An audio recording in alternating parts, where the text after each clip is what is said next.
Hi Katya, this is to present our morning dance in in New Orleans in May. It's 4 mornings, 11 to 12:30, easy going, entering the body.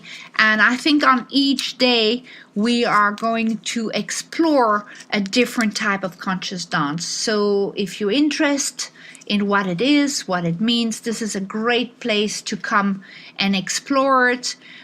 From the 7 blueprints to a body part would be one day, finding the dancer within another day, and then the 4th day, the aspect of belonging in movement.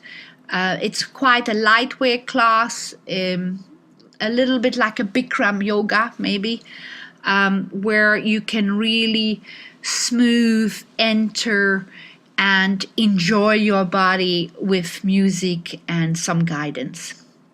I hope I see you there. And if you have any question, please look on the pamphlet. There is web page, email address, phone number. Anything you require for information, we're there to help you. Thank you.